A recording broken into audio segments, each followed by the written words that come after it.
What's up, everybody? Hope 93 in the place to be. Welcome to another edition of the Wrestling Corner. This is episode 8 of season 5. Hope everybody had a nice weekend on there. And I did. On Friday, I saw my first ever James Bond movie in the movie theater. It was not my first ever James Bond movie, but it was my first time ever seeing a James Bond movie in the movie theater. Spectre. I actually enjoyed it. I enjoyed Daniel Craig's performance. And then basically the biggest news to come out of last weekend was basically for those of you that hope everybody had a nice weekend on there. This stinking playback. Sorry about that. The biggest news to come out of last weekend was in the realm of mixed martial arts. As I put on Facebook, UFC 193 will probably go down as the shocker of the year of 2015 of sports, because not only did Holly Holm, not only did she defeat Ronda Rousey, she knocked out Ronda Rousey. So Ronda Rousey now has a loss on her record. Oh man! Oh, the biggest news to come out of the weekend, and I'm also not really in the dumps about, but I'm pretty upset that what the hell?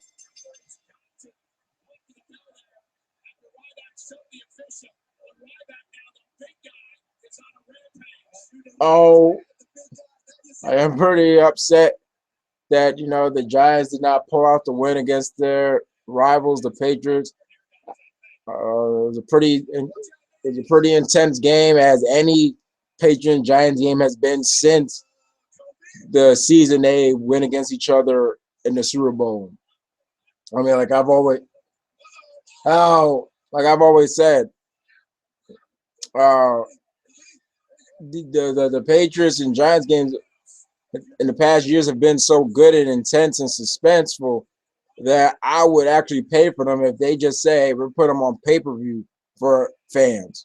That's how good I feel mostly how tense and suspenseful those games are.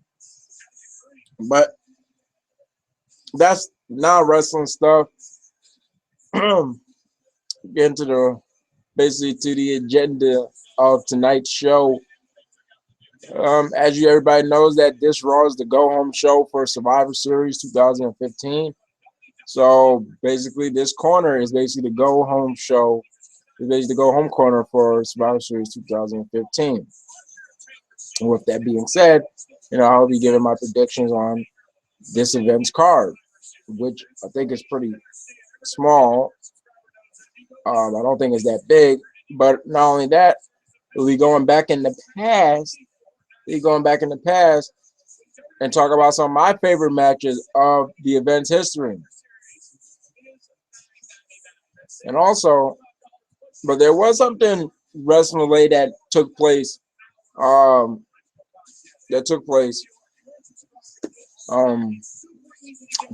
Friday. Friday was the 10th anniversary of Eddie Guerrero's death. Eddie Guerrero, he passed away.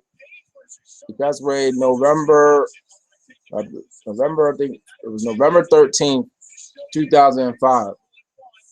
Even though his tribute show was on a Monday, but still, I mean, I'll get more into, Eddie Guerrero and everything else. And I'll also be talking about my favorite matches of his career. Some matches I went back and watched a couple of days ago because it had been a while since I've seen them. And also I'd like to take this moment. Speaking of passing, I also like to take this moment to on air to send my condolences, to all the victims' families that happened the tragedy, in Paris. Uh, Pretty unfortunate. And yeah, you can see in WWE, some wrestlers are, paying, tribute to, France, as most of the people in the world have. But I'm not gonna get into the other side of what's been coming out of the other response that's been coming out of the tragedy in Paris and France. I kind of really let loose on my feelings about the other side of the responses on Facebook. I'm just gonna say flat out that uh, some of the opposite responses have kind of been, I'm not gonna say kind of, they've been downright disgusting, you know. Um, but that's another story. I'm not going to get into that. That's not really what you guys came for. And also, like to say, rest in peace, Nick Bockwinkel. Us wrestling fans, Nick Bockwinkel passed away. I believe it was Saturday, Sunday, or Friday. I think it was Saturday. At least this time it was, I think, of natural causes, which is good news because, with the loss of Piper and Dusty Rhodes, not just that. I've been saying for some reason 2015 has been the death of a lot of legends. Christopher Lee in acting. In basketball, there's been Moses Malone, Darryl Dawkins, Flip Saunders. It's just pretty crazy that all these deaths, all these legends are passing, in 2015. I really feel that it's pretty, unfortunate.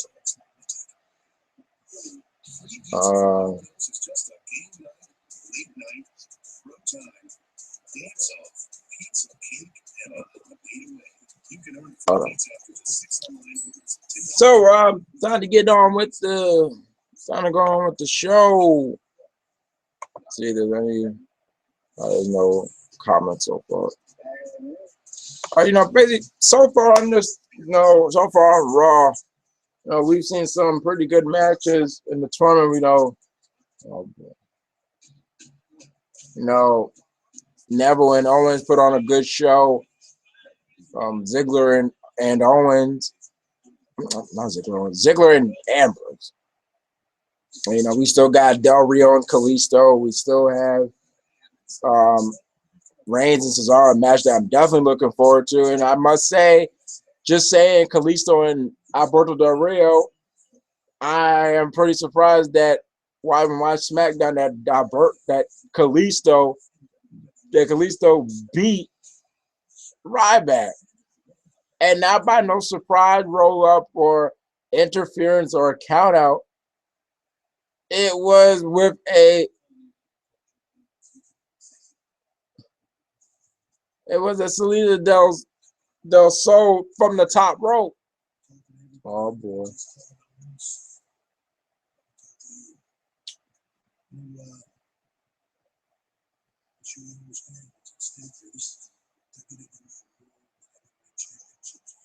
This is as big as it gets. I'm right there, man. We've been right there for a long time. Not blowing smoke here. Same from the guys like you. And everything it takes. If you guys, both of these doors can do what you do in that ring. You know that. I know that. I've seen it. I just think you need that little bit extra, that little bit of something. I do think that this might be your time. This might be your time to grab that brass ring. Your time to prove the world you can have. I appreciate it.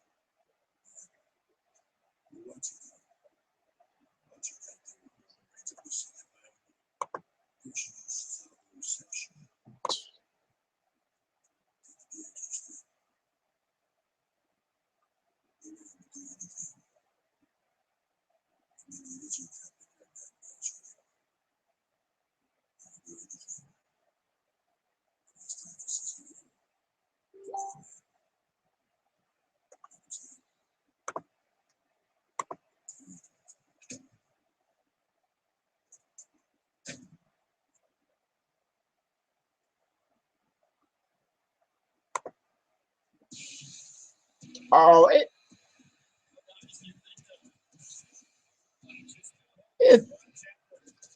no.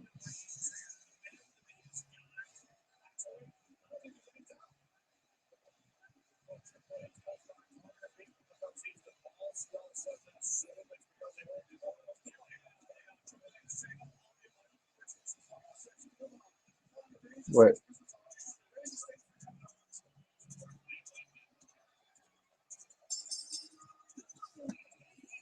Wow, this match is next.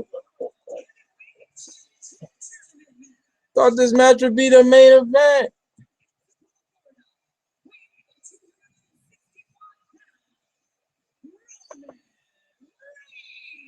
Thought this would be the main event.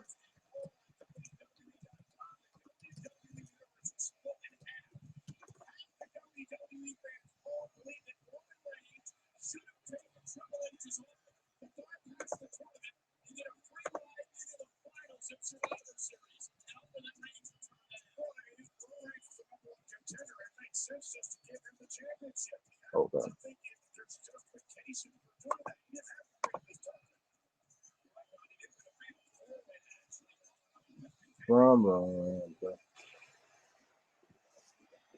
I really thought this was going to be the main event.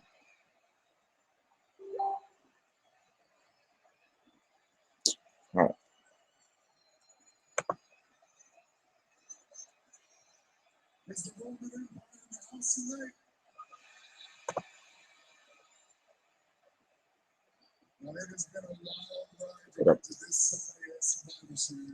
Anyway, so yeah, you know, and then, this, as we all know, this tournament has come about because of the shocking injury of Seth Rollins.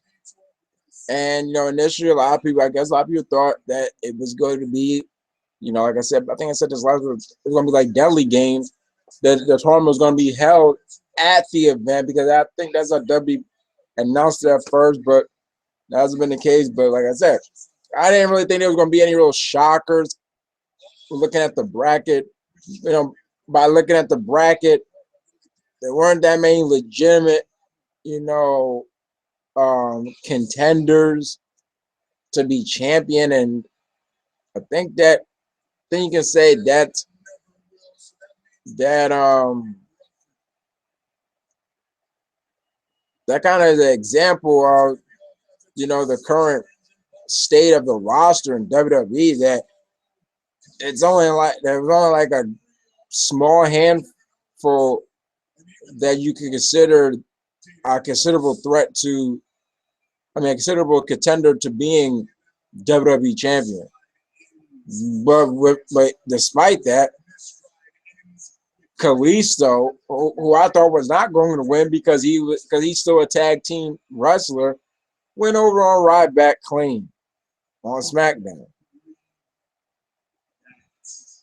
So basically the whole deal is that the semifinals and the finals are going to be held at Survivor Series. So that's basically 3 matches. So those are 3 matches with championship implications, which I say is pretty fine because, like I said, not all the time, um, not all the time a event pay-per-view that has a tournament held, does the matches that are part of that tournament don't really get a time.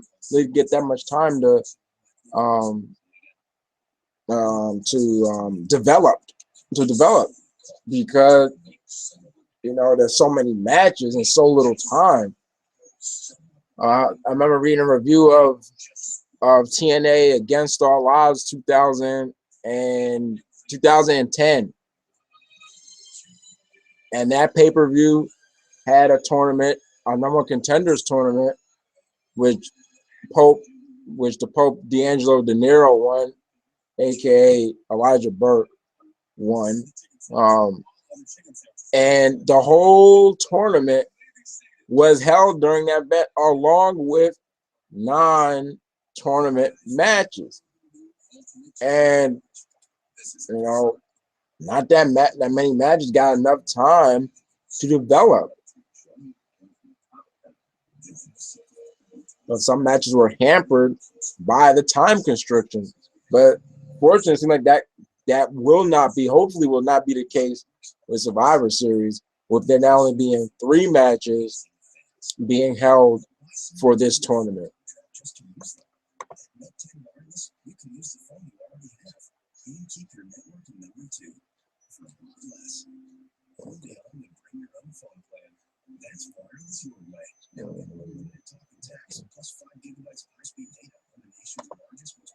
But so, yeah, but getting back to Survivor Series 2015, but besides the tournament, I think I can tell. Well, I don't know. Even though they've been building it, and probably I keep yawning for. I'm not even tired. We've been seeing builds for it, and the build, I guess, got a little bit pushed aside because of once again Sevon's injury, which led to the impromptu tournament. But I still feel that we are probably going to still get a Breeze Ziggler match at Survivor Series, and maybe in a singles match to some degree. I don't see why, just abort the feud just because the tournament, especially now that both of them are eliminated.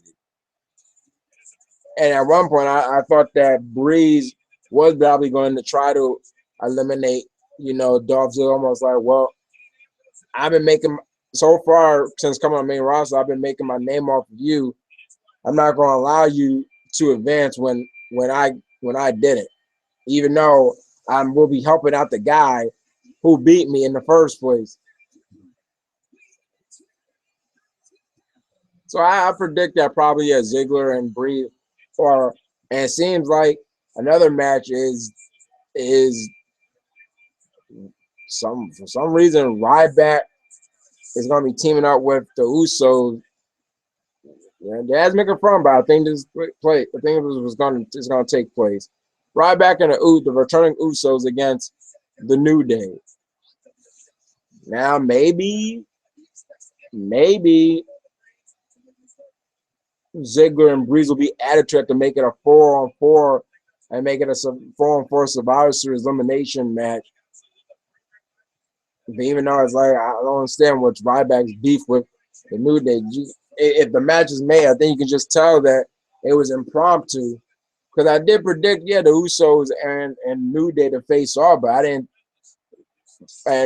But when some of the Usos came back, it looked like it might just be for a regular tag team championship match. Probably they're saving that for TLC, and hopefully, I know TLC is a month down the road, but hopefully, and I really feel hopefully with the Usos back and the New Day being pretty entertaining that they are, hopefully we get probably a ladder or a ladder match for the tag team title. There has not been a tag team ladder match in the WWE tag team ladder match in WWE for a while. I think the last one.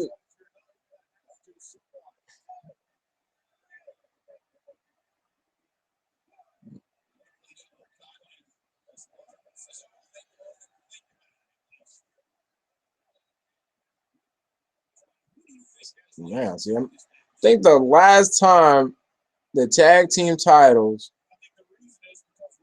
have been defended in some manner, some ladder type some ladder match type in WWE. I think it goes back to 2009 in the first TLC match when DX went up against Jericho for the Unified Tag Team Championship. That was a TLC, but once again, that's still like a ladder match type. I think that's how far it goes back, unless I'm wrong, because that's the only one I can remember.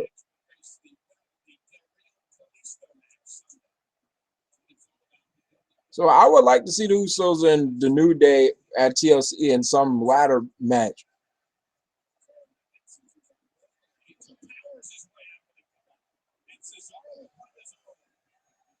Then there's also um for the Divas Champion Charlotte versus Paige. But basically, it's almost like, well, if you're getting tired of the Bella Army, well, this is a breather from the Bella Army, because it's very convenient that while when John Cena takes his break, Nikki is on no longer being is no longer on screen. But it's funny because she's off screen. Alicia and Brie are off screen, and unless they are wrestling on main event or superstars, I don't know. But so far, in terms of, oh my god, in terms of oh,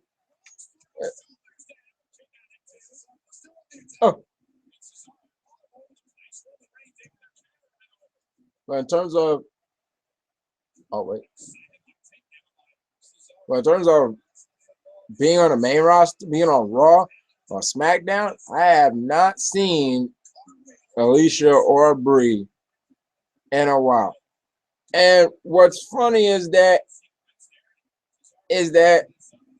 I'm just gonna bring this up. But what I find funny is that the last time I believe we saw them was on the go. What was it? Yeah, it was on the no, not the go. The first Raw after Hell in a Cell. I think that was the last time all three of them were shown together. When Paige turned on Charlotte and Becky. Um,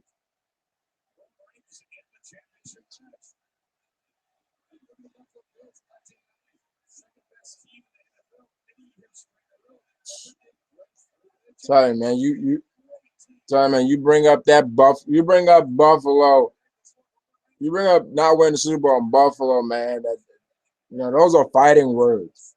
It it's just crazy that for 4 years the Bills made it to the Super Bowl and lost. Oh, wait a minute. Then you have the Brothers of Destruction. Basically, the the theme match of the night, if you will, because this Survivor Series is celebrating 25 years of The Undertaker. 25 years ago, um, and is it really wait, 2, 3, 4, 5? Oh, actually, it's 24. It's actually the 24th anniversary of Undertaker's debut.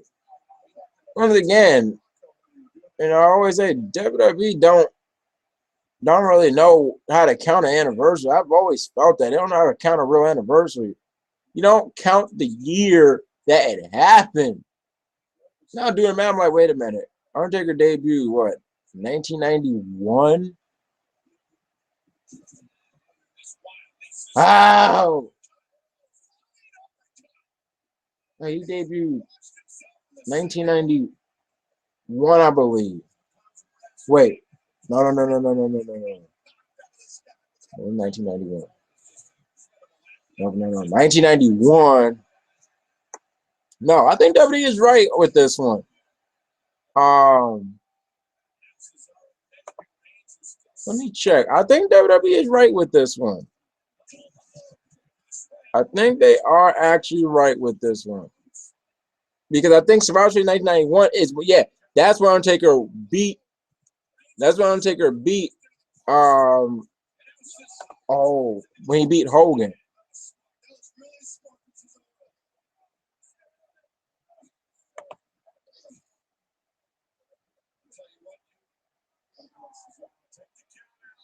Okay, here we go.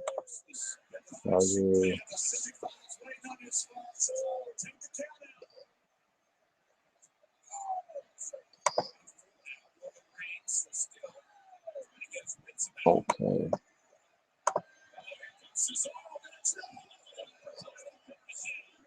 Let me check.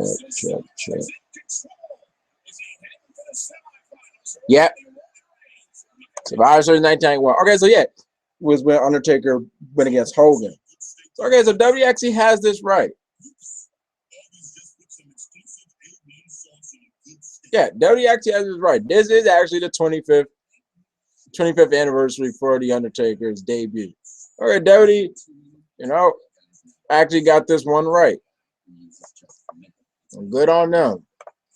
And it will basically be Undertaker and Kane, the Brothers of Destruction, going up against the Wyatt family, but not as we thought. Not just they were going against the Wyatt family, but it's going to be two members of the Wyatt family of Bray Wyatt's choosing. And then you have they have for the world WWE Championship tournament. You have in the semi. Well, we only know one part of the semifinals. Owens and Ambrose, and we've been seeing signs of them feuding about to start a feud with each other. So this is probably just going to fuel it more. They're probably going to go at it for the Intercontinental Championship at TLC, and we're going to have our first match this is the first match to decide the first part of the other semifinals match. It's either Roman against Del Rio or Kalisto, or Cesaro against Del Rio or Kalisto. That's basically the card. I think there's no other matches that I missed. I think that's the card for Survivor Series 2015. So I think without further ado, to get my predictions on these matches. I kind of should have just gave my predictions as I was listing off the matches. Now I think about it. But if it is the Usos and Ryback versus the New Day,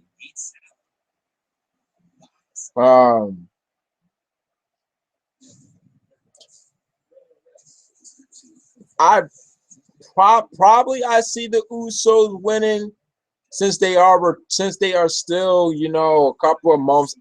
I mean, not months. There's still a couple of weeks, probably 2 weeks or so since their return. So to give them a win. So I predict Usos and Ryback to win, but I would not be surprised if the New Day win because personally. I've always, in this case, you do got an actual tag team. The only person that's not a tag team person is Ryback, even though, for a couple of months was teaming up with Curtis Axel. But Ryback is still more known as a singles guy. I was going to talk about how, most of them I feel that, most of them I feel that, when it's a tag team match and it's the traditional tag team, the tag team that's been around for a long time against maybe two people that just, oh my gosh, oh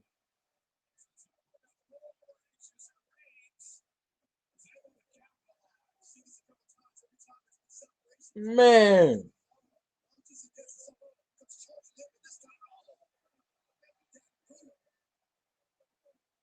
before being taken aback from that big shot, I was going to say that most time the makeshift tag team, most time that 9 times out of 10 beats the traditional tag team. Instead of kind of like really telling a story that it's taking them time to really click to be a tag team.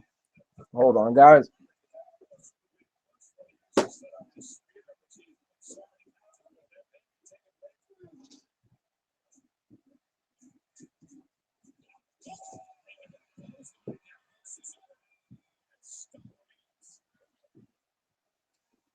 Okay, back.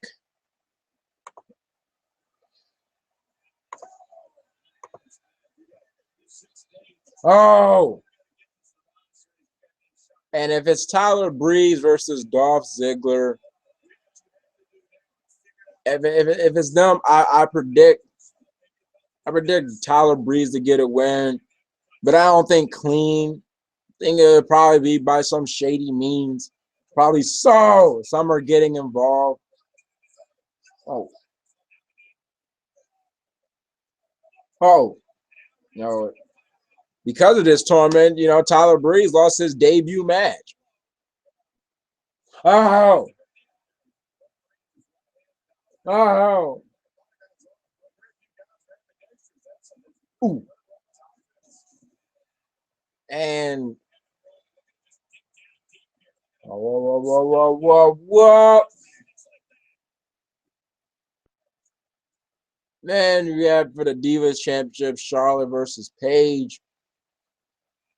I predict Charlotte to win because me and my friend Nate, every time we talk about the women of WWE, and Nate brings up everybody, some people, oh my God, now some people would like to see Charlotte, I mean not Charlotte, see Sasha more in the mix and stuff, but at the same time, Nate always says that if you look at it, even though Sasha hasn't really been the main focus right now, WWE has still protected her. Even in a match when Team Bad loses, it's not Sasha taking the fall. Sasha, I think, has barely been beaten since coming to the main roster, so she's been protected. And for that, oh my gosh, the crossfade. And for that very reason, I feel that they are building, Sasha and Charlotte to have a couple of matches on the main roster. They kind of already have. They've kind of already have had matches on the main roster. They had one on Raw. They had one on. No, the thing was they had one on Raw, they had one on Raw. And they had one at main event. But I think for that very reason, that's why Charlotte's going to retain. Even though Paige has turned back heel, I don't see her taking the belt for Charlotte. I see them building up Charlotte and Sasha down the road. Wow.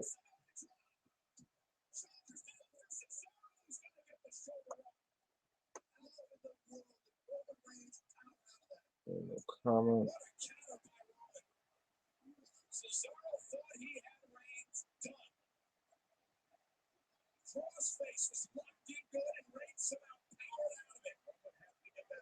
Okay.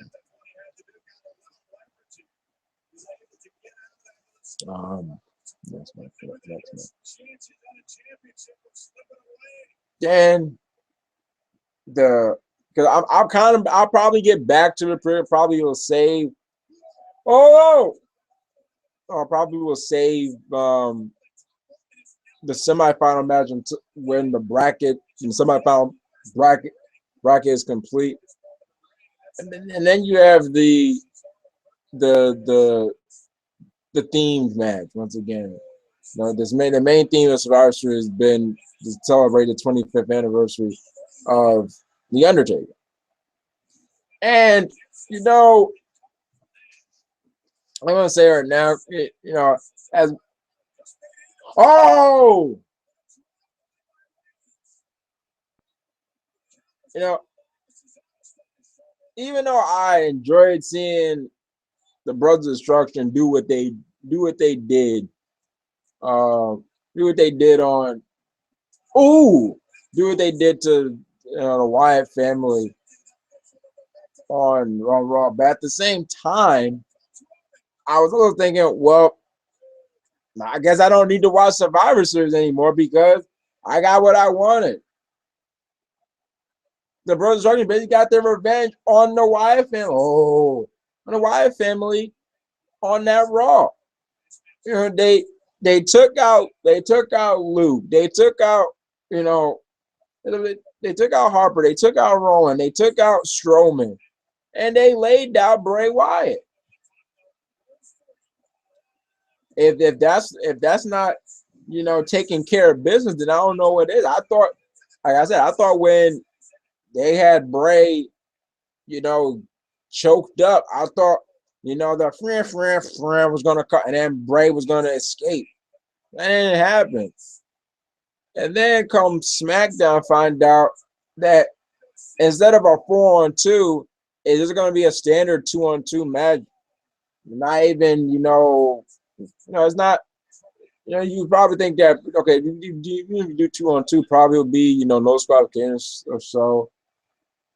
But it's gonna be a standard 2-on-2 versus 2 match, and it's gonna be the Brothers Destruction against, the Wyatt family, but two of Bray Wyatt's choosing. There's a possibility that Bray might not even be one of the people chosen. So I'm like, well, unless Taker is staying until TLC, and let's say Bray is not one of the members. Oh, the very European uppercut. No. I'll be like, what was the point of building this up if, it's not going to lead to another encounter between Bray and Undertaker? And to be quite honest, it doesn't really feel like a continuation of their WrestleMania, feud. WrestleMania hasn't really even been brought up, I think, from either of them, and that's what I thought it would be. I thought, Bray would be like, now I got my family, and now I'm stronger, I'm more prepared to take you on. Oh my gosh, no. No.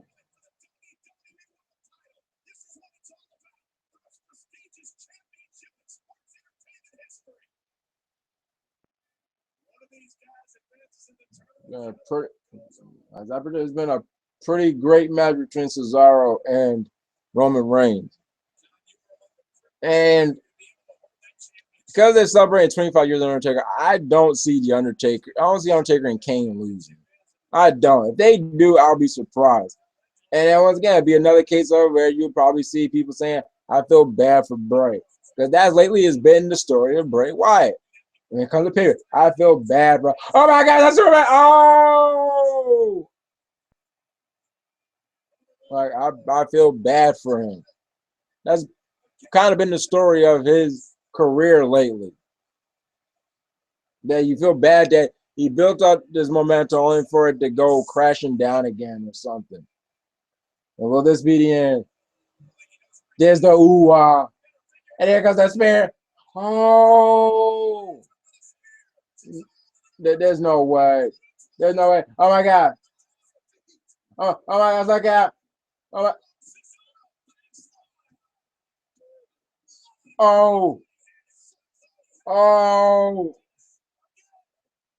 No.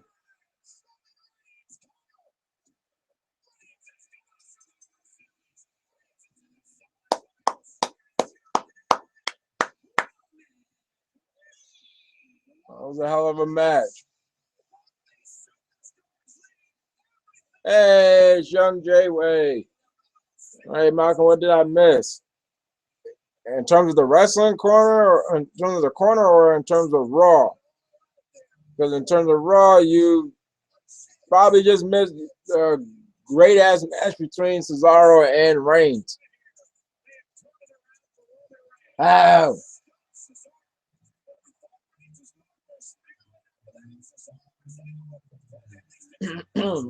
But in terms of the corner, I've just been giving my predictions for Survivor Series 2015. That's basically it.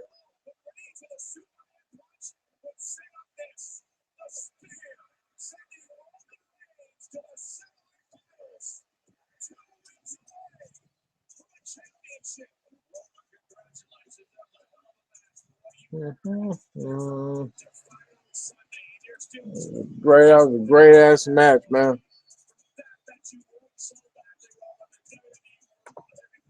Like I said, but now one part of the second of the other semifinal match has It's been completed. We know now one part. So it's gonna be Roman versus Kalisto or Alberto Del Rio. I predict Alberto Del Rio to win. No, unless they,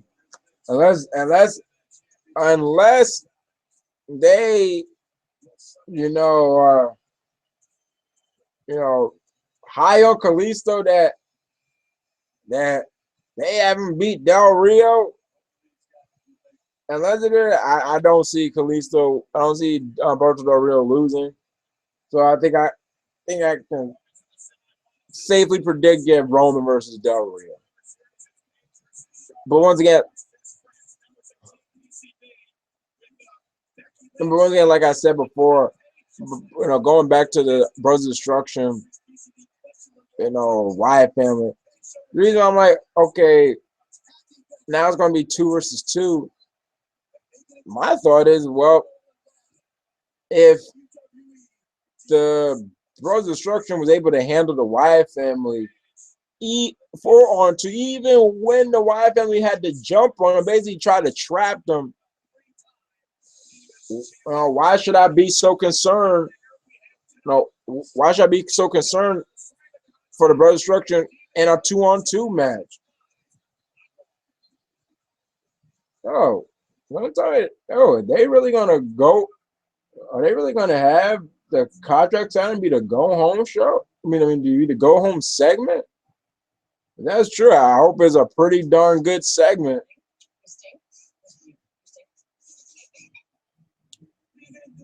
You know, that basically takes care of. Okay. We gotta get him there. I think Roman is gonna be heel after he fights Dean in the final. Yeah, there's been speculation from fans it's going to come that it's going to come down to Dean, Dean and Roman, and this is kind of going ahead because I said I'll probably wait until everything's complete in the bracket, but I predict that too. I predict for it to be Roman and Dean, in the final. But most people predictions are one or the other is turning heel at the end of Survivor Series. And man, try to catch the mute. And I don't necessarily want that to be the case, but I can see why people feel that way or believe it's going to happen. I mean, the only other option is Sheamus cashing in and taking the belt. And just once again, me personally, there's really nothing against Sheamus, but because what WWE has done with Sheamus so far as Money in the Bank, I really don't see the point in giving him the belt. I don't see the point. I don't see the point in WWE's booking of the Money in the Bank. Fortunately, Seth Rollins was booked pretty well as when he was Money in the Bank, but before him and before him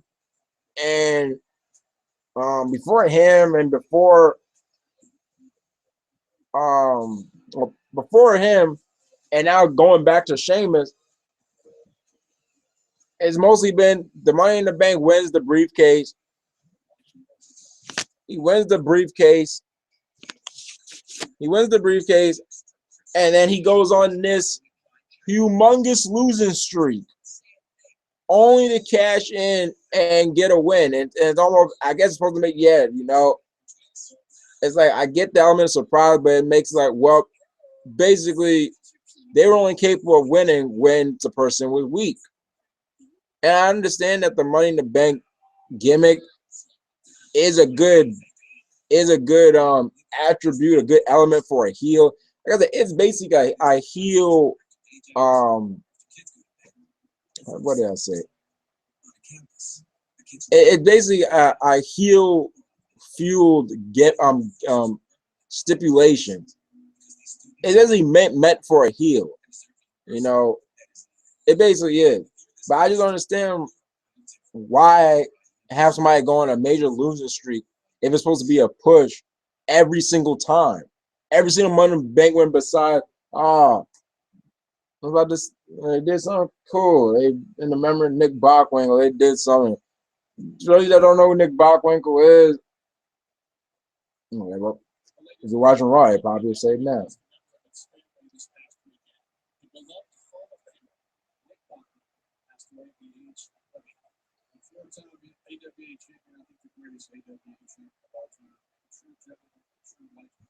You know, basically, basically think of Chris Jericho's, suit gimmick back in 2008, which in a way kind of, revolutionized Jericho's career. A part of it can be,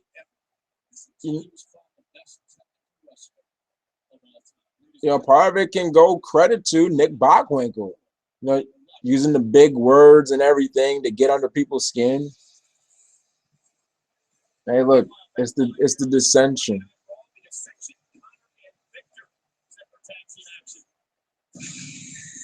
Oh shoot, the Dudleys. I haven't seen the Dudleys in a while, unless they were on SmackDown because uh lately, I'm only able to catch like the last hour of SmackDown because when I get back, it's like 9 o'clock on Thursday. I get back from school/work.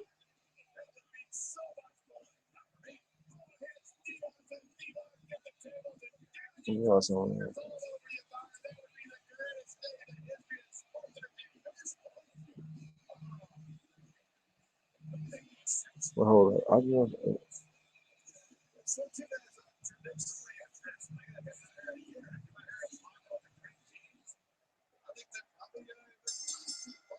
Okay. Okay, we got Young Joey. I think with Bray, you have to let him win one huge match sooner or later because at one point, does it seem like, okay, this guy is all bark and no bite. He hasn't won his goal, is never cheat a villain. I wouldn't be surprised if it has already come to that point with Bray. I mean, one could say that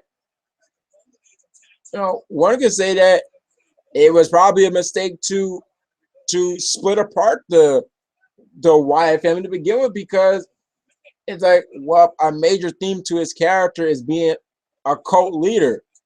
How can you be a cult leader if he doesn't have a cult, to follow him?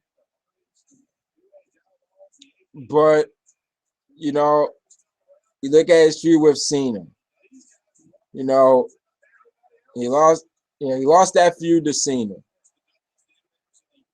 He won his feud with Ambrose, and one could look at that as the build. That was to build him up for his match with Undertaker. He went on to go lose that part of the feud with Undertaker after doing all that talk. Then, oh, oh, then he had that brief feud with Ryback, which he won. Then, he was a feud with Roman Reigns. He has a feud with Roman Reigns, and he gets a win. He gets a win, but it's thanks to Luke Harper. Then at SummerSlam, Dean and Reigns beat him and Luke clean. And then now champions, it's Strowman that got it's Strowman with the help of Strowman, he got the win, that six tag, but that's a 6-man tag. And then Hell in a Cell, he loses the feud against Roman. Surprisingly, he won the feud against Bryan. Ooh.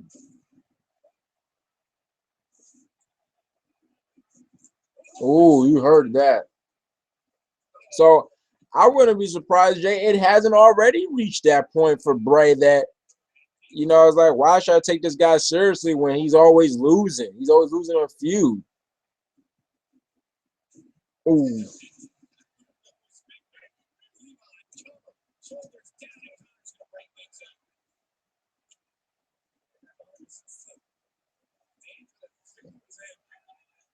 Oh,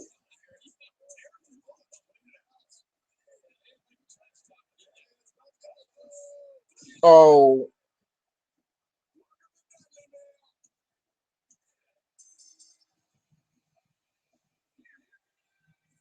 3D right there. Right there.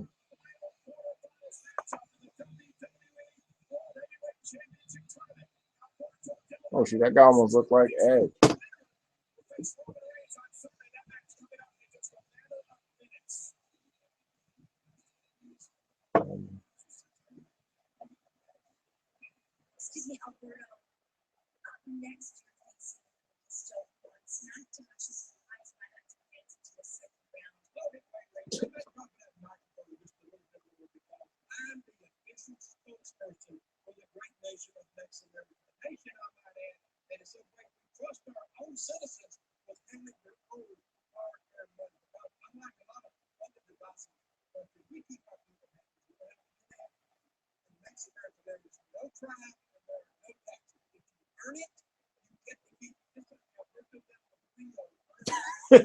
Alberto Del Every time he's about to roll that R, it's just a pulse. Alberto Del It's Triple H again.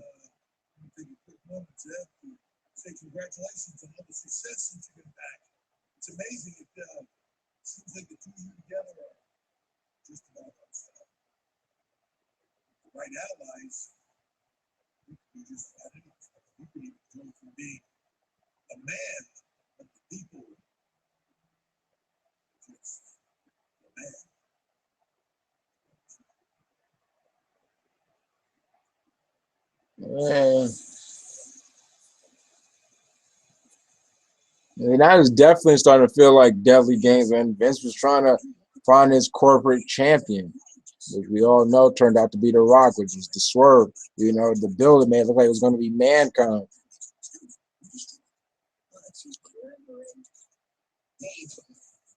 So I don't know, but to continue on, I don't know if Bray is the lose.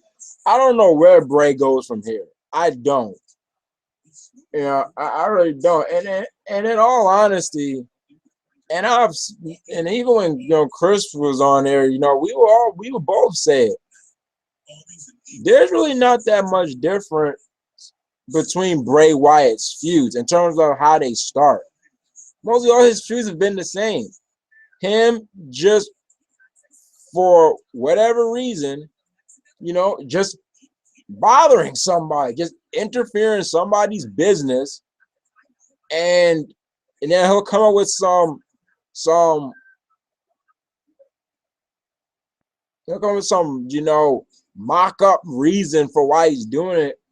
Like when he with Jericho, which was a big surprise, but then his reason Jericho, you promised to save us, Chris. And I'm thinking, that was 2007. What does that got to do now in the year 2014? What does that got to do, if anything? When he attacked Punk and Bryan because their act of heroism, the hero syndrome. And then, okay, one was Cena's, okay, he wanted to destroy Cena's legacy, okay. But, and then with Undertaker, he wanted to be the new face of fear, and he still comes up the face of fear, even though you lost to Taker. But mostly, and then with Ryback, I still didn't understand. I didn't even know you was talking about Ryback until he kind of talking about big muscles, and it's like, hey, what are you messing with Ryback for? All the other Bray Wyatt's feuds have been the same. They've been repeated. And but that's why it was a little bit different with Roman Reigns. Like at least at first it was he wanted to pay Reigns back for taking away a shot at the title from him.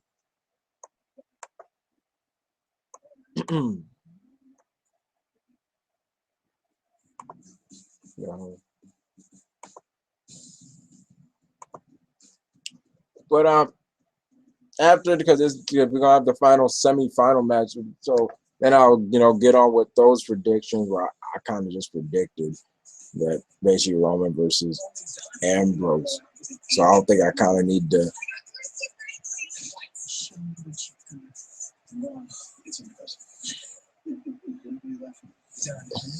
So I don't think I have to do any more predictions. So I think that would be a good way to move on to the next part of the next theme of the Survivor Series portion of this show.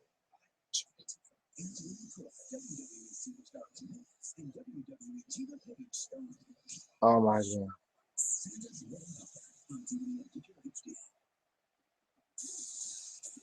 God. Which is my favorite matches in the years in the history of Survivor Series. I have not seen every Survivor Series.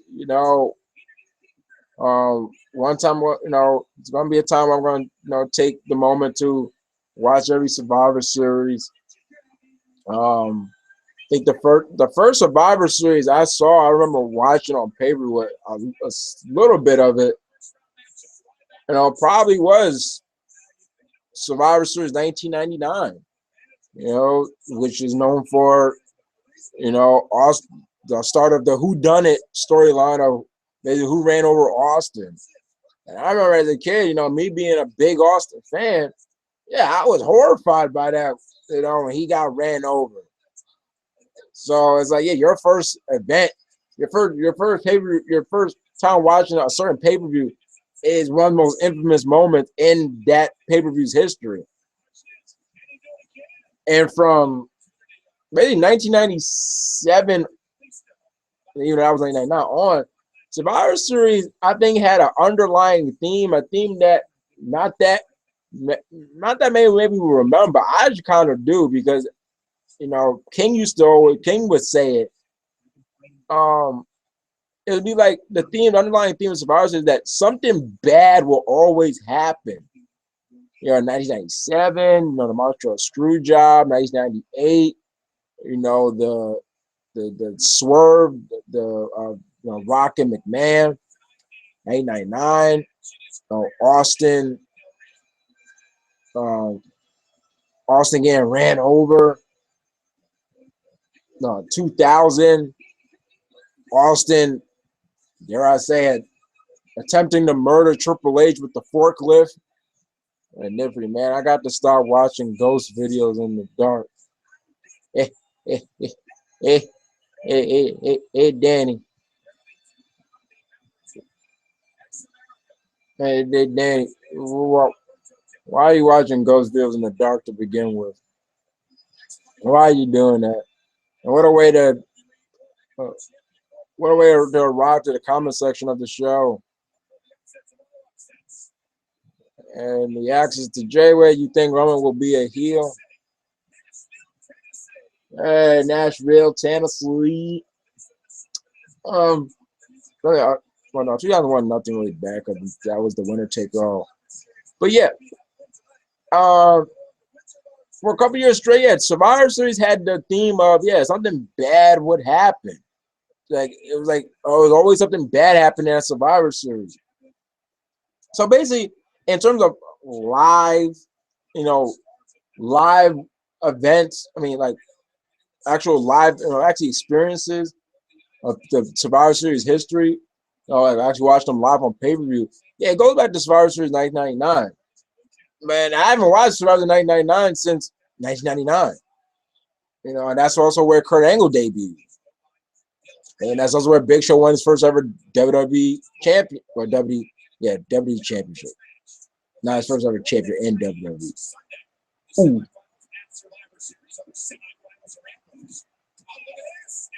And one thing about makes Survivor Series 99 interesting is that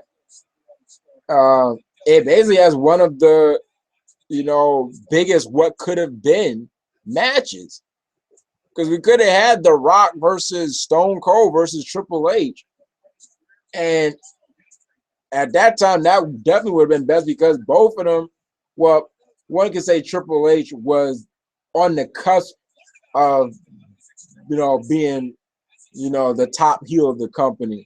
But still, it would have been, oh, wow. This is what I'm talking about, baby. Well, that was so lame, Del Rio.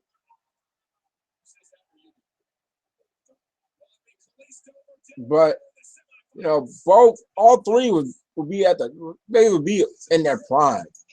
So it would have been pretty cool to see the three of them go against each other at the same time.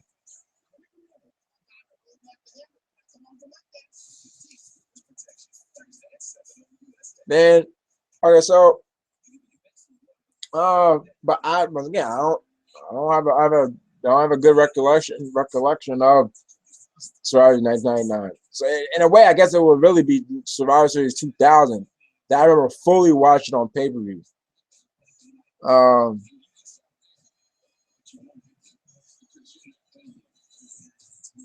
so I think, and I have not watched Survivor Series 2001 all the way through. I think I've only seen. That's why I've yet to see the winner takes all match. But I think favorite matches in Survivor Series history, most of them there I've seen on. I think it starts with Survivor Series 2002. Survivor Series, just by itself, Survivor Series 2002 is a great pay per view. One of the best pay per views of the year. I dare say it's one of the best Survivor Series.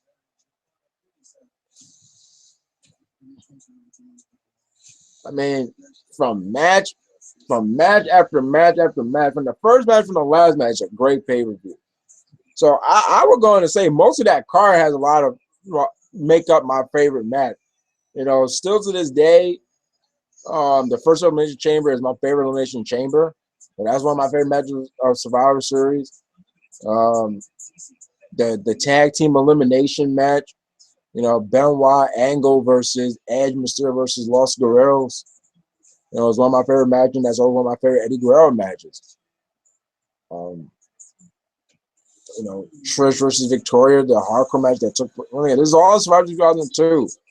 Some of my favorite Survivor matches. Okay, and Danny axes, Nip Free axes. Malcolm, which of the wives do you want to face the brothers? I guess Bray and Luke. I think that's the best you go with it. I guess if you're looking at like match wise, like a good match, I guess that's where you go with.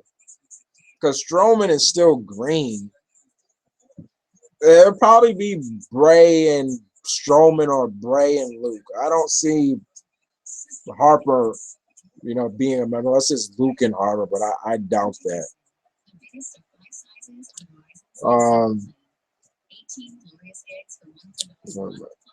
It's been a while since I've seen Survivor Series 2003, but even though as a kid at that time, that was 2003, I was a month away of being 11 years old. But I still remember being on the edge of my seat with basically full of suspense during the Bischoff Austin match. That match was filled with so much suspense and so much drama.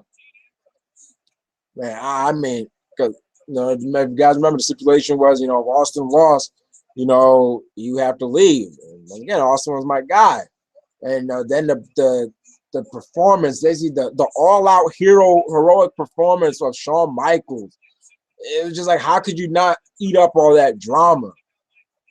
So, I mean, I'm definitely going to go back and watch that match before Survivor Series this Sunday, because it's been a while since I've seen that match. But man, the drama in that match was so surreal. That is a match that tells a great story, as most all great matches should tell a great story.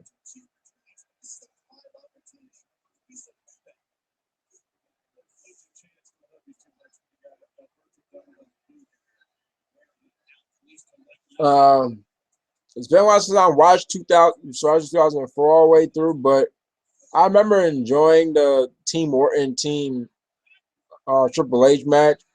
I gotta watch it again and see if I have the same feeling. I don't want to just because I liked it back. I'm gonna call it a favorite, but because I do remember I really liked the Team Austin and Team Bishop. But I do remember being very pissed off when Batista screwed Austin.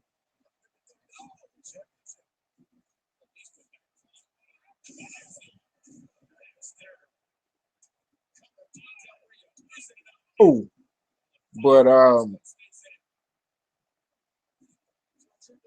and I've not watched Survivor 2005.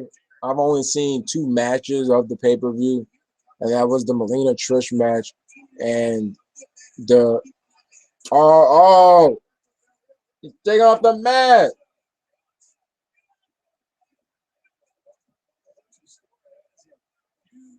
It's sacred. Uh, but I've seen. Oh man. Oh now, oh smart. I've seen. Um. Oh.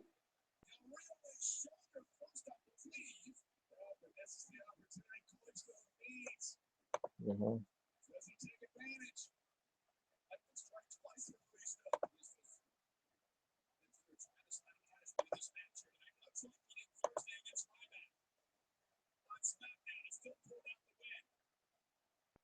Oh. Oh. Oh. Ooh. Ooh. Oh. Oh. Oh. Oh. Oh.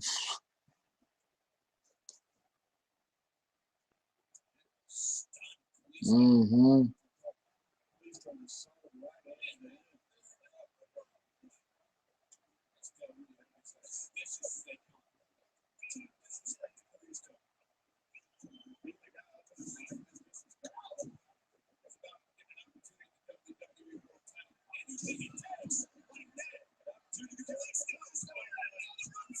No. Wow. Uh, but and then the ultimate match I've seen back to the Survivor 2005 is the last man standing between Triple H and Ric Flair. And I rewatched that match a couple of weeks ago because I was thinking about that match. And I do like that match. Man, my eyes told a great story. Uh, Especially, it sounds crazy, but it took three pedigrees and a hammer to the back of the head to keep Flair down for a 10 count. It sounds crazy because you're like, wait, but Ric Flair was like how old, and Triple H is, that many years younger than. Oh! Never really seen anybody find out the Warriors weight like that. Oh my God.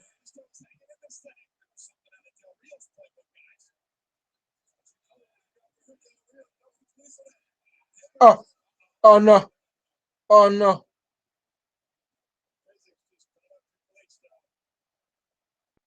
Oh my gosh, no. Oh, oh no.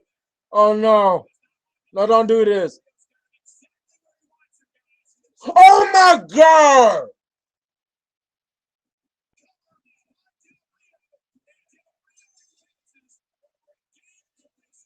Yo, you see what I mean? If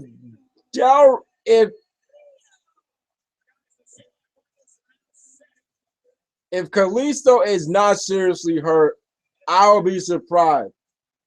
I've always said it. I feel that Del Rio is probably going to seriously hurt somebody with his version of the Warriors way. That was a oh my God.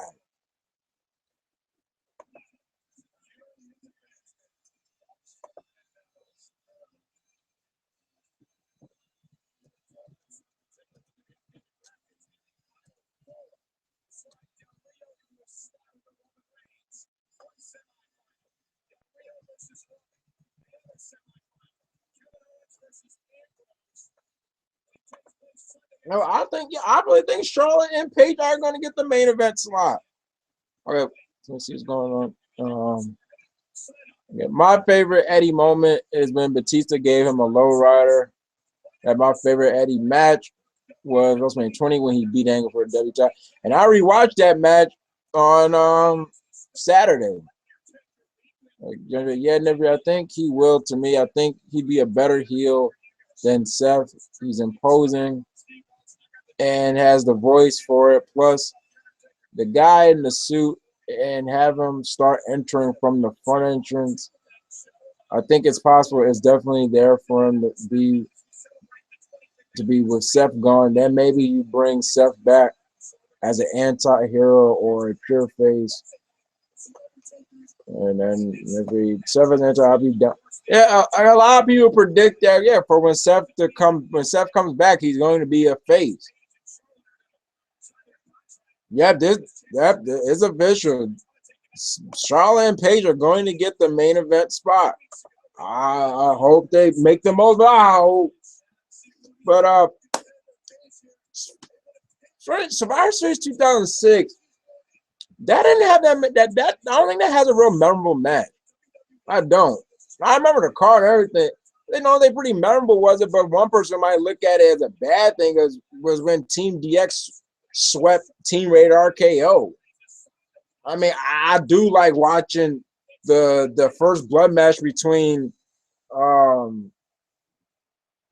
the first blood match between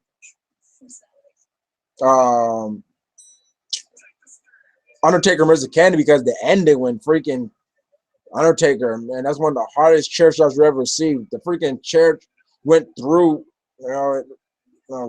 hung on Kennedy's head, man. Survivor 2007, I enjoyed Survivor 2007, and there are some favorite matches in Survivor from that pay-per-view. The Shawn Michaels Randy Orton match where Shawn Michaels couldn't use the sweet treatment, that told a pretty darn good story. And on actuality, it's one of Shawn Michaels' favorite matches too. The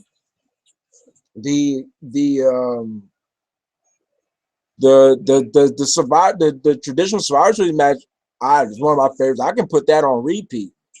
Team Triple H versus Team Umaga. At the time when they were starting to push Jeff Hardy. It came down to him and Jeff Hardy and Triple H against Umaga. I enjoyed that match. I even enjoyed the Hell in a Cell match between Batista and Undertaker. Had the surprise. Had the surprise return of Edge.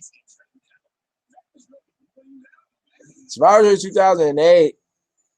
I remember first only seeing half of that because we was coming from a funeral of a family member, and by the time we got back, I think it was near the end of the show. But I don't recall Survivor Series 2008, being all that good of a pay-per-view. Once again, Edge made a surprise return, and Cena had his return match against Jericho. Maybe one day I'll go back and watch Survivor 2008, but if I recall, I think that pay-per-view got pegged by when the reviews came out. Survivor Series 2009, which was supposed to be the last Survivor Series.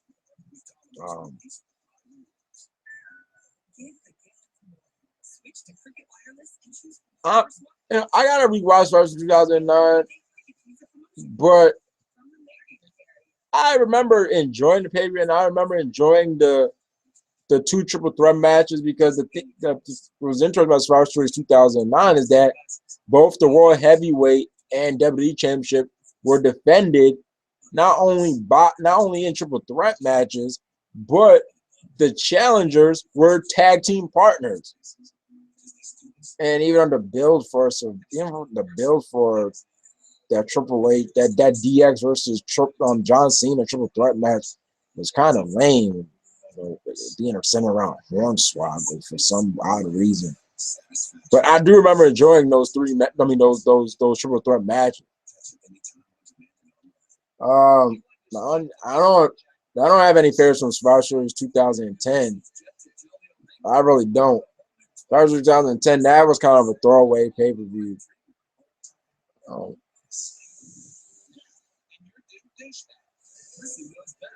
Same thing for Survivor Series 2011. I don't think I have a favorite. You know, it was nice to see Undertaker. I mean, not Undertaker. It was nice to see Rock come back his first match back, but I don't think I have a favorite match from Survivor Series 2011. Survivor Series 2012. No, once again, I don't think any match from that card was a favorite of mine. And then Survivor Series 2013.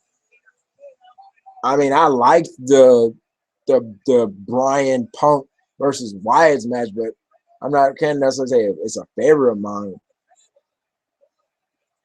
Now, Survivor 2014, yeah, I can say, yeah, the main event is a favorite of mine for many reasons because it went outside the box. You know, they could have went to a predictable route and just had Cena, you know, do it on his own. But they created more tension by having Ziggler be by himself. You know, be by himself. And then we can forget the epic debut, WWE debut of Sting. I mean, the tension was there especially once Ziggler, you know, was by himself because it became like, okay, I don't know what's going to happen now because it's down to Ziggler. If it was down to Cena, it kind of be out. Okay, Cena's going to win.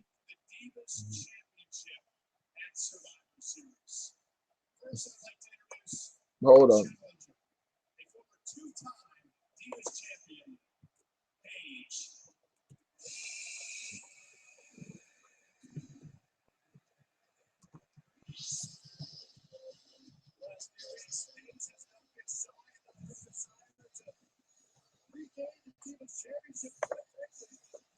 I'm just saying, for this to get the main event slot, no, for the go home show of Survivor Series, I would like to think this is going to be good. I think it has to deliver because we know it's not going to be the main event for the pay-per-view, but for to get the main event slot on the go home show of Raw, that's pretty astounding. But I think it will have to definitely deliver. So I think that's about covers. Oh, even I have not watched the whole pay-per-view, but I have seen the Bret Hart Stone Cold match from 1996, which kind of started their feud. And that was a great match. So, I mean, it maybe varies, but for me, Survivor Series probably after 2007, you know, the quality fell off in my opinion. You know, because look, I went from 2000, 2008 was and 2009 said maybe the two truth, but 2010, 2011, 2012, 2013, yeah, like that's still that's a pretty large, gap of non-favorite matches.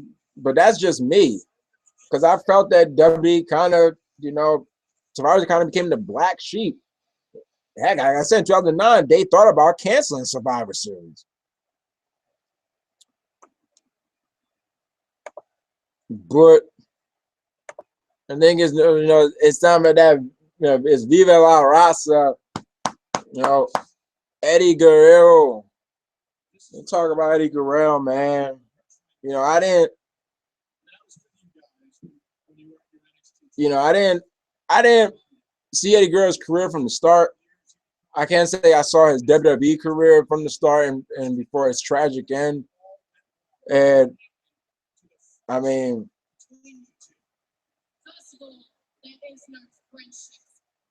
when I think, I'm not saying I dislike Eddie Guerrero, but like when I've seen with the Radicals, You know, because I love this theme. You know, Latino, the mamacita. You want some Latino heat? You know, and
those of you that don't know, it's talking about Reed Flair. I think that was Ric Flair's youngest son, not David Flair.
Oh,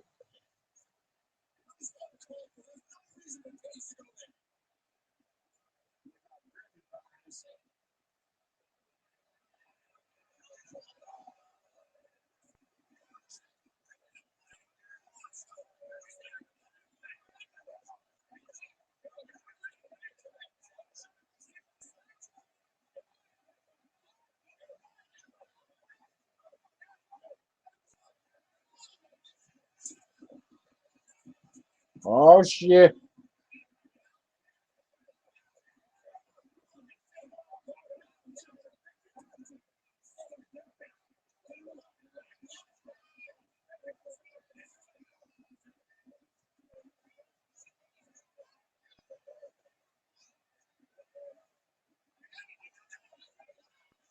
Oh, damn.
Oh,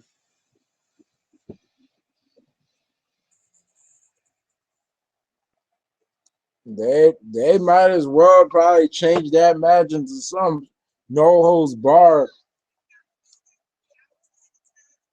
United, you know, it was set. You know, the route was set, but with everything, with TJ, even though every once in a while they'll go, to the T14 route, but the line was set. But I just wouldn't think it was put in place. I just didn't think that it would actually be taken advantage of.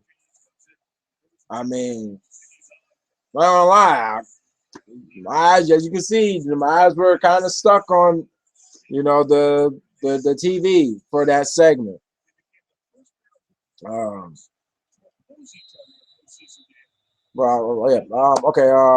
Young J-Way. Must say Charlotte looks very sexy. Yeah, Charlotte looked very nice tonight. Young J- I love Eddie charisma. To me, only second to The Rock. It it was bravado and the way he embraced the Latino culture that I know. The low riders and slick talk, and then the guy can wrestle and put on all time great matches. Can't say enough about the guy. Yeah, I mean, I was gonna say, it really wasn't until I liked Eddie Guerrero, but it really wasn't until yeah, 2000, around 2003 or four, around then, that's when, yeah, my love for him really started to grow. Um, I mean, like you said, yeah, just his natural charisma, his natural charm, and everything. It was just always great to be a part of. And look, I've always felt this. My personal opinion, even though SmackDown will always be the Rock show, it was based off of his catchphrase. But for a certain period, after the Rock left, I and probably like from 2003, probably like 2004. It was almost like Eddie's show. Uh, and I've always felt WWE, especially SmackDown, was never the same after Eddie Guerrero passed away. Now, which leads to me, when he passed away. Um, you know, now that Monday, the Monday when I remember, yeah, Monday came in. Coming in school, I was in seventh grade during the time. I was in seventh grade, and my friend was like, I heard that Eddie Guerrero died, and I'm just thinking, man, and don't joke like that. Like, well, get with this joke. Then it went from Eddie Guerrero. I think his dad died, and then you know, you just keep hearing it and hearing it, and you know, and then I still wasn't buying into it. And then Monday comes when I see everybody's head down, and that's when reality just set in. I'm just like, oh, you gotta be kidding me. And I'm like this can't be real. But then like reality started like, wait a minute, this is real. Like he's really gone. And it was very sad, very sad. When the news came out that Eddie Guerrero passed away, very sad. Young Jay Wade. My favorite Eddie match is the one with him and Angle at Mania. Um, but I think his best rivalry is with JBL. It just felt personal and still a relevant conversation as far as the immigration part that was brought into it. Yeah, I mean, you know, you get mixed reactions with the feud with Jay because there's still people to this day that feel that JBL should never even got the championship to begin with. That, like, yeah, it was great that they incorporated real life into his character, but you know, like, or like, in reality, most times, in reality, they only made him top heel and he only became champ because Triple H didn't want to work, as Paul Heyman said at one night in, because Triple H didn't want to work on Tuesdays. He didn't want to work on SmackDown at the time. But it's funny, later on, he liked working SmackDown. He liked the schedule. But so you get a little bit mixed about JBL taking the belt from Eddie, not necessarily the feud between them, more of, yeah, it was JBL that took the belt from Eddie. But the feud, yeah, at the time, yeah, I was heavily invested in the feud. I would say I was more heavily invested in the first part of the feud, the lead up to Judgment Day. It was very personal. Then with the Texas Bull Rope match when JBL won, yeah, it really wasn't all. I think the personal level died down a little bit, but during the build for Judgment Day with the whole JBL giving Eddie Guerrero's mom a heart attack, and how much probably one of the bloodiest matches in WWE history. With, man, Eddie, he was pouring so much blood because when he bladed himself, he cut an artery. Judgment Day 2004 is really not a known period, but if it is the ending that came out that is known, it is that match because how bloody that match was. Um, but in terms of favorite Eddie matches of mine, you know, because I got the Rey Mysterio Biggest Little Man DVD. I finally got to see. Oh man.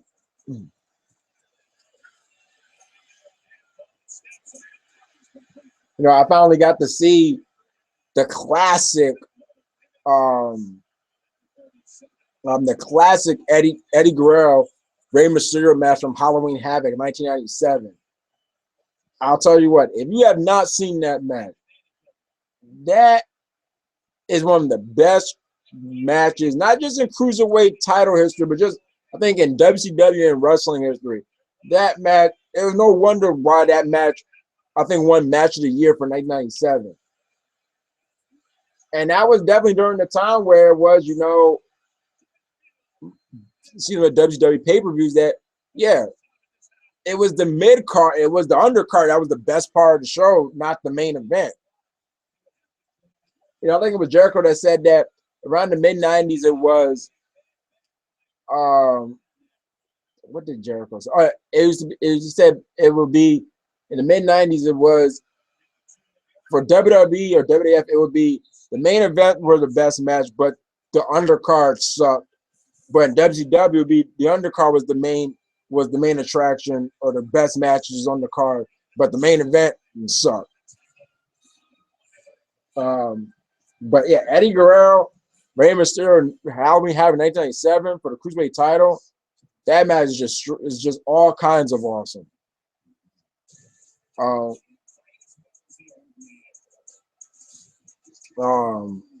Another favorite match of mine of Eddie Guerrero.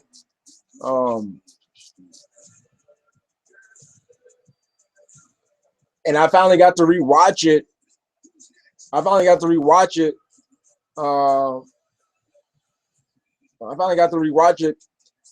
Saturday because, and out of respect for Eddie Guerrero, I said that, yeah, that weekend I'll just be watching nothing but Eddie.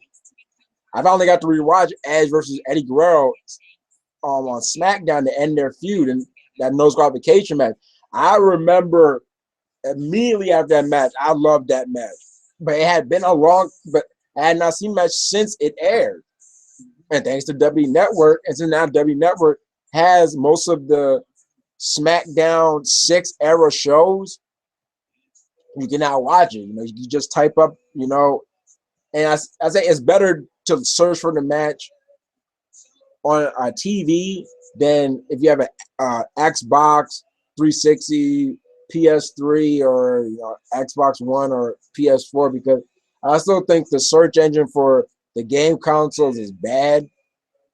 But the search engine for just a regular computer is fine.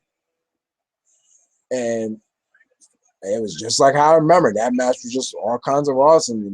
That was definitely when Edge was putting on great match before, and did not know until Edge's last DVD, You Think You Know Me, that match is where his first injury, his first career, debilitating injury, with his neck. That's where it came from. That's where that neck injury came from, that match. Like Ed said, when Eddie European uppercut and he smacked off the ladder, he first thought it was just him smacking off the ladder hard, but he came around that no, that sound was his neck. So that's a little bit of a trivia, unfortunate trivia, that match is what led to, dare I say, is what led to Edge's eventual, what was it? Not scoliosis, spine. I can't really pronounce it. The injury that led to Edge retiring.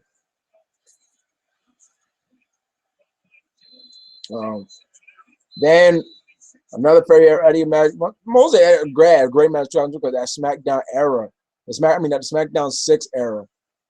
Once again, like I said, the triple threat elimination match started from 2002 for the WWE Tag Team Championship between Los Guerreros, Kurt Angle, Benoit, and Angle Mysterio. I mean, I think the crowd mostly booed when Angle and Benoit got eliminated first. I think maybe they booed because Angle and Benoit, but I think they also booed that, it's like we don't really want to see it come down to elimination. We kind of want to see everybody involved. That's what I take out of it. Sometimes we're eliminated, like, oh man, somebody has to get eliminated. I mean, RVD got eliminated in the elimination chamber. The crowd booed. They didn't want to see RVD go, or at least not that early. But then 2004, yeah, I got to rewatch the Kurt Angle Eddie Guerrero match WrestleMania 20. You know, one of my favorite finishes when Eddie, you know, Eddie didn't really cheat. He just outsmarted Angle and he, untied his boot. You know, when he when he untied his boot and then allowed Kurt to get the ankle off where he can push up and his shoe came off. He didn't necessarily cheat. He just outsmarted Angle and rolled him small package 1, 2, 3. Love that finish. That was a pretty inventive finish. And then rewatch one again. Rewatch basically a career defining moment for Eddie. His championship victory, his unlikely championship victory.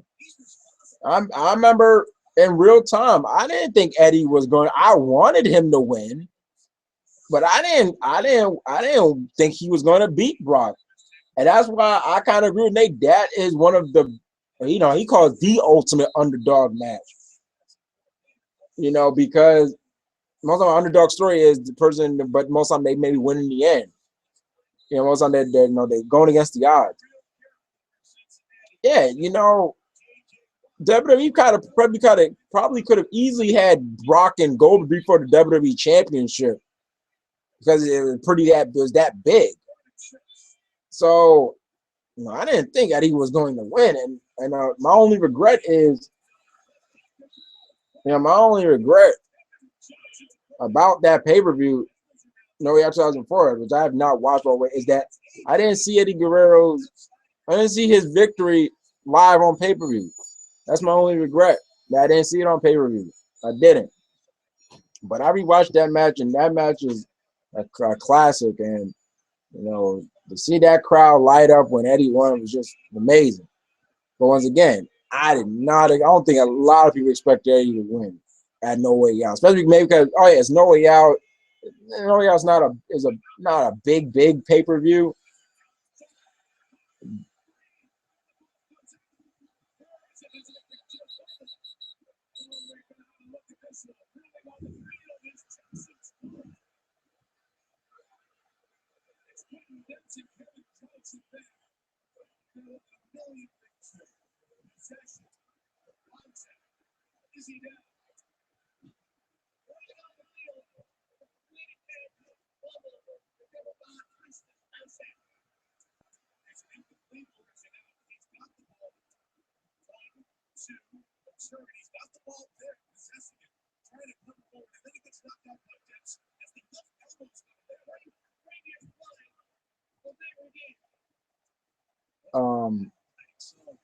And then Eddie's last year, 2005, his matches with Ray.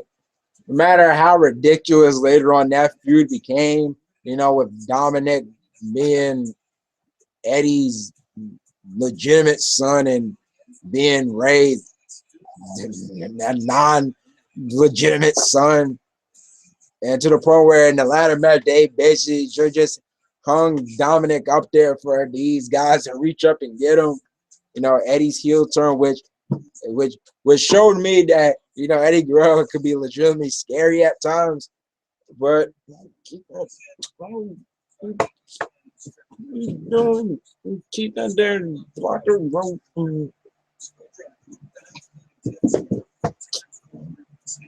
So especially the Judgment Day match. The Judgment Day match between Eddie Guerrero and Ray. And that was before the feud turned upside down and became this over-exaggerated soap opera.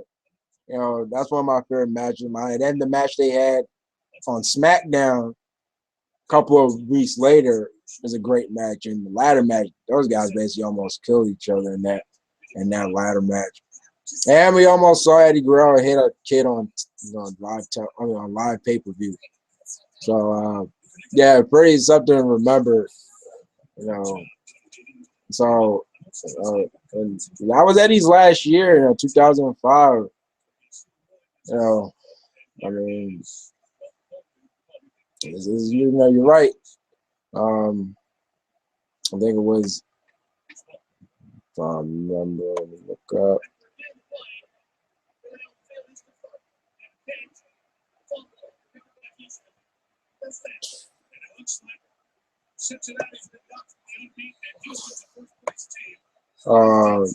Yeah, you're right, Jay.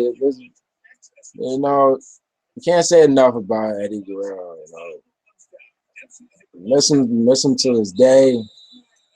I mean, there's no telling, you know, how much longer, you know, he would have gone if he didn't pass away. I believe he was 42 at the time when he passed. So, you know, who knows how long he would. And now, but this is pretty interesting for those of you guys still watching. Found this out. Um, you know, friend Nate told me that if Eddie did not pass, we would have never got Vince versus Shawn at WrestleMania 22. He basically says that many reports say that if Eddie did not pass, WrestleMania 22 was going to be one of the plans was going to be Shawn versus Eddie. And man, that would have been crazy. I don't know what would have been the angle, but that probably would have gone down probably one of the greatest matches of all time. Shawn versus Eddie, because we saw what Shawn and Angle did. So it would have been crazy what Shawn and Eddie could do. But we never got to see them, you know, in the ring together. We would have got to see them in the ring again in that Survivor Series match, but that's when Eddie passed. They got replaced by Orton. But anyway, and I hope you guys enjoyed this Wrestling Corner. This was episode 8 of season 5. I hope you guys enjoy Survivor Series 2015. I hope Survivor Series 2015 is a pretty good show, because, you know, you never know sometimes with Survivor Series. Like I said, sometimes Survivor Series kind of get the bad end of the stick out of the granddaddies as of late. But, you know, I don't expect anything like 2014 with a big moment. But I hope it's a good pay-per-view. You know, we're gonna have 2 semifinal matches, and then we're gonna have the final match for the championship tournament. You know, we got Undertaker and Kane back together, go against the Wyatt family. You know, after what just happened between Paige and Charlotte, there's really no telling how intense that match is going to be. I think they just upped the fuel with that match. I won't be surprised that match is not even a wrestling match. You know, it's not even a cat fight. It's a damn street fight. But without further, but nonetheless, once again, this is Hope 93, always in the place to be. Until the next corner, you stay easy and peace.